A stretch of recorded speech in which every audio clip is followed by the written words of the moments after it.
तो hello guys, welcome back to the anime revisit. I hope आप सब लोग खुश होंगे एंड अपने अपने घर में मौज ले रहे होंगे। तो आज की वीडियो से हम शुरू कर रहे हैं अनदर एनिमे सीरीज का हिंदी एक्सप्लेनेशन। टोटली हमारे पास 12 एपिसोड्स है एंड कहा जाता है कि ये बहुत ही हॉरर एनिमे सीरीज है एंड जो भी 12th एपिसोड तक टिक गया उसमें माना जाता है कि बहुत दम है। एंड लिटरली गाइज मैं कह रहा हूँ मेरी फटके हाथ में आई थी जब मैं एनिमे देख रहा था इसको। तो शुरू करते हैं पहले वीडियो का एक्सप्लेनेशन जिसका नाम है रफ स्केच। तो वीडियो शुरू होता है एक बैकग्राउंड नरेशन से जिसमें एक कॉन्वर्सेशन चल रहा होता है एक लड़की के बारे में जिसका नाम होता है मिसाकी एंड जो एक स्कूल में जा रही होती है एंड उसके बारे में कहा जा रहा होता है कि 26 ईयर्स अगो वो एक 9th ग्रेड क्लास 3 में थी एंड वो 7th ग्रेड से ही बहुत ज़्यादा पॉपुलर थी, मतलब स्मार्ट, सब उसे पसंद करते थे। बट अचानक जैसे ही वो 9th ग्रेड एंड क्लास 3 में गई तो वहाँ पे उसकी मौत हो गई।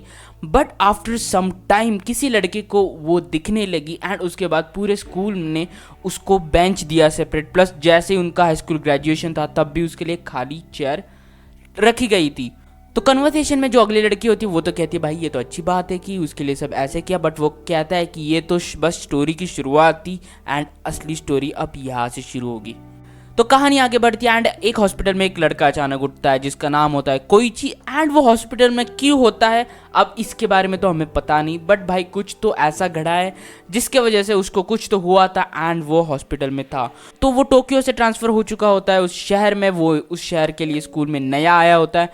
तो उसके grand parents kind of worry होते हैं कि भाई किसी के साथ ऐसा नहीं होना चाहिए अगर कोई नया टाउन में शिफ्ट हो गए तो उसकी जो मौसी होती है वो उसको बताती है कि जिस स्कूल में तुम जाने वाले हो उस स्कूल में मैं भी गई थी एंड वो काइंड ऑफ एक अच्छा स्कूल है, उसके बारे में अच्छी अच्छी बातें बताना स्टार्ट करती है एंड तुम्हें वहाँ पे जाके मज़ा आएगा, ये भी उसको बेस्ट लक विशेष देती है। तभी उस स्कूल के जो 3 स्टूडेंट्स होते हैं वो वहाँ पे आते हैं, वो एज अ काइंड ऑफ बोलते हैं कि हम स्कूल के रिप्रेजेंटेटिव है एंड हमें बोला गया था कि तुम मंडे से स्कूल में आने वाले थे बट तुम आई नहीं, इसलिए हम तुम्हें हॉस्पिटल में देखने आ गए। एंड भाई जो स्टूडेंट्स हैं ना ये काइंड ऑफ बहुत शेडी सी बातें कर रहे हैं, शेडी सी मतलब भाई बहुत सस्पिशियस, एंड जिस वे में वो बात कर रहे थे ना भाई मुझे कुछ तो गड़बड़ है यहाँ से फीलिंग आना शुरू हुआ था। क्योंकि देखो वो स्कूल में भी नहीं गया तो इनको कैसे पता चला कि वो हॉस्पिटल में है, वो नया ट्रांसफ़र हो रहा है। एंड जैसे वो क्वेश्चन कर रहे होते उसमें एक लड़की होती है आइजावा करके, वो उससे सवाल कर रही होती है कि क्या तुम्हें ऐसा नहीं लगता कि तुम यहाँ पे पहले भी आ चुके हो एंड पहले भी यहाँ पे रह चुके हो। तो वो कंफ्यूज होता है यार कोई चीज़, क्योंकि वो बोलता है कि मुझे तो लगता है कि मैं यहाँ पे पहली बार आया हूँ ग्रैंड पेरेंट्स के साथ, मैं बचपन में यहाँ पे रहा करता था बट उसके बाद मैंने स्कूल तो नहीं अटेंड किया एंड मैं काइंड ऑफ यहाँ पे नया हूँ।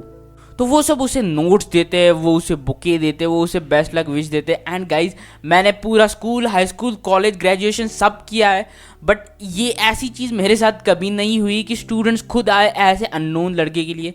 एंड यही से कुछ तो गड़बड़ है, कुछ तो गड़बड़ है, फीलिंग स्टार्ट हो चुकी है कि भाई ये स्कूल शेडी है एंड इसके स्टूडेंट्स तो उससे भी हद से भी ज़्यादा शेडी है, पहले से ही मुझे लग रहा है। तो कोइची को हॉस्पिटल से डिस्चार्ज दिया जाता है एंड जैसे ही वो अपने घर के लिए लिफ्ट में जाता है तो पहले तो वो सब ठीक चल रहा होता है लिफ्ट में, बट थोड़ी देर बाद अचानक उसके पीछे एक लड़की होती है खड़ी। भाई स्कैरी, ऐसे कौन डराता है यार। तो वो काइंड ऑफ एक डर जाता है। फिर वो उससे बात करता है कि तुम्हें कहाँ जाना है।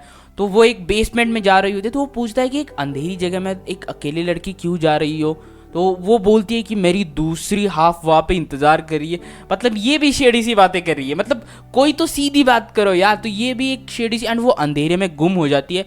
बट जाते जाते वो उसे उसका नाम पूछता है तो वो बताती है कि मिसाकी करके, एंड यहीं पे अपना पहला सीन कट होता है। तो अगले सीन में हमें ये दिखाया जाता है कि कोइची उठता है एंड वो स्कूल ज्वाइन करने वाला है। तो वो अपनी जो मौसी है उससे पूछता है कि कैसा स्कूल है, उसके क्या रूल्स है। तो उसको बताती है कि सही से रहो, वहाँ पे ग्रुप्स है, वहाँ पे लड़कों से अच्छे से बात करो। बट वो एक चौथा रूल बता रही होती है तभी उसके जो ग्रैंड पेरेंट्स है वो बीच में टोकते। एंड गाइज ये जो चौथा रूल है मुझे फीलिंग आ रही ये चौथा रूल कुछ तो इम्पोर्टेंट होने वाला था। तो अपना कोई चीज़ है वो स्कूल में जाता है एंड भाई इनका स्कूल काइंड ऑफ शेडी। अगर कोई हॉरर मूवी का सेट लगाओ ना तो उस स्कूल में लगाओ, क्योंकि इतना शेडी स्कूल, वहाँ के टीचर्स भी शेडी। जैसे वो अपना इंट्रोडक्शन दे रहा होता है तो वो जो स्टूडेंट्स होते हैं उनके मुंह पे ना कोई एक्सप्रेशन, ना कोई हल्ला कर रहा है, ना कोई भाई बकचोदी कर रहा है। भाई हम स्कूल में थे बैक बेंचर से, तो अब तो उसकी खिंचाई की गई होती तो भाई कुछ नहीं, तालियां भी नहीं बजाते, हाय हेलो कुछ नहीं। एंड फिर से वो जो लिफ्ट में उसको लड़की दिखाई दी थी मिसाकी करके, वो उसको फिर से वहीं पे कोने में बैठी हुई दिखाई देती है। एंड अब भाई देखो, शुरुआत में ये हुआ था, बट जैसे ही एक लंच ब्रेक होता है तो सब हंस के बात करने लगते। मतलब जब वो शुरुआत में आया था कोई ना ऊ ना निकाल रहा था ना कोई चू निकाल रहा था, बट जैसे अब लंच ब्रेक है ना तो सब हंस के बात कर रहे हैं। कोई उससे पूछता है कि क्या तुम्हारी गर्लफ्रेंड है क्या, कौन टोक्यो से आए हो, तुम्हारे पापा कहाँ है, क्या सब चल रहा है। प्लस लड़कियां उससे पूछ रही है कि तुम बहुत हैंडसम हो, काइंड ऑफ तुम किसके साथ डेट पे जा रहे हो, ऐसी सब बातें। मतलब भाई एकदम से जिंदगी बदल दी, जज्बात बदल दिए, ऐसा वाला सीन चल रहा है। एंड फिर उसमें कुछ लड़कों का जो एक्सप्रेशन होता है ना, उससे कुछ तो समझ आ रहा है कि भाई ये कुछ ना कुछ तो हरकतें करना चाह रहे हैं, क्योंकि कोई किसी को इशारे कर रहा है। फिर उनका पी का क्लास होता है एंड पी के क्लास में सब भाग रहे होते हैं, बट वो काइंड ऑफ बेचारा भाग नहीं पा रहा होता है क्योंकि वो अभी भी हॉस्पिटल से आया, तो वो एक काइंड ऑफ साइड पे बेंच पे बैठा होता है। एंड तभी वहाँ पे वो जो कल हॉस्पिटल में उसको लड़की देखने आई थी साकुराकी करके, तो वो वहाँ पे आती है। एंड वो उसे पूछता है कि फिर क्या कैसा है सब, मतलब क्या हालचाल है गन्ने के खेत, ऐसा नहीं पूछता, वो पूछता है स्कूल के बारे में कि क्या चल रहा है, मतलब क्लास 3 है वो अलग क्यों है, प्लस बाकी के क्लास है वो एक साथ खुशी खुशी खेल रहे हैं, बट जो क्लास 3 है वो अलग होता है। तो वो बोलती है कि हमेशा क्लास 3 9th ग्रेड का क्लास 3 अलग रह चुका है हर क्लास से, एंड हर क्लास एक साथ खेलते हैं, बट जो क्लास 3 है वो हमेशा अकेले रहता है। एंड तभी बातें बातें में वो पूछता है कि मिसाकी कहाँ है। एंड जैसे साकुराकी मिसाकी का नाम सुनती है तो उसके पैरों तले जमीन खिसक जाती है। वो बोलती है कि भाई किसका नाम ले लिया तूने, मिसाकी का नाम क्यों ले लिया। एंड वो पूछता इतना क्या हुआ, मिसाकी तो कल मुझे लिफ्ट में मिली थी। एंड फिर से उसे मिसाकी वो है टेरिस पे दिखाई जाती है एंड वो भागते भागते उसके पास चला जाता है। बट भाई जो साकुराकी के एक्सप्रेशन थे ना, उससे समझ में आता है समथिंग इज रॉन्ग, बहुत बड़ा गेम होने वाला है। जैसे कोई चीज जाके मिसाकी से मिलता है तो वो उससे सवाल करने लगता है कि कल तुम लिफ्ट में मिली थी तो तुम उस अंधेरे गली में क्यों गई थी, बेसमेंट में वहाँ पे क्या करने गई थी। तो वो मिसाकी बोलती है कि मैंने तो तुम्हें पहली बार ही देखा है। एंड वो भाई ऐसे, मैं जैसे एक्सप्लेन कर रहा हूँ तो मैं ऐसे बोल रहा हूँ, वो बहुत हॉरर टाइप में बोल रही होती है कि मुझे सुन के ही फटके आ गई थी हाथ में, भाई मैंने तुम्हें कभी नहीं देखा एंड दिस टाइप। तो बातों बातों में सब बातें आगे बढ़ती है एंड वो चीज़ उसको एक बताती है कि क्या तुम्हें तुम्हारे क्लासमेट्स ने एक चीज़ नहीं बताई। तो वो पूछता है कि क्या चीज़, तो बताती है कि जैसे ही तुम क्लास 3 में एंटर करते हो तुम्हारा नाम डेथ के साथ जुड़ जाता है। एंड ऐसी वैसी डेथ नहीं, एक क्रूएल डेथ, मतलब बेदर्द मौत मरोगे तुम।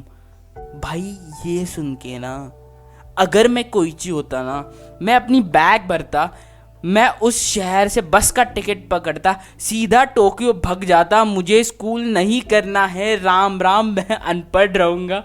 ये सुन ऐसी बेदर्द मौत क्लास 3 में, भाई मैं 9th ग्रेड का बच्चा हूँ, आज पहला दिन है, क्यों भाड़ रहे हो मेरी। एंड उसके बाद वो उसको बताती है कि इससे आगे मुझसे कभी बात मत करना एंड मुझसे जितना हो सके उतना दूर रहना। एंड भाई इस चीज़ को सुन के अपनी कोईची की जो बची कुची हालत थी ना, वो भी हालत पतली हो जाती है। फिर वो घर आता है एंड रास्ते में फिर से वो उसको मिसाकी दिखती है, बट वो उसे इग्नोर करता है। एंड यहीं से अपना पहला एपिसोड ख़त्म होता है। तो अगर ऑनेस्ट रिव्यू दूँ मैं इसका, तो भाई मेरी लिटरली फटके हाथ में आ गई थी। भाई इतना हॉरर म्यूज़िक पीछे, मैंने जितनी भी हॉरर मूवीज़ देखी ना बॉलीवुड की, कभी मुझे इतने डर नहीं लगा। बट भाई इसके पहले एपिसोड ने मेरी फाड़ दी एंड आई नो कि this is gonna be and very amazing story. तो मिलते हैं अगले एपिसोड में, देखेंगे कि भाई इनका एक्चुअल में लफड़ा क्या चल रहा है। Until then peace out and bye bye.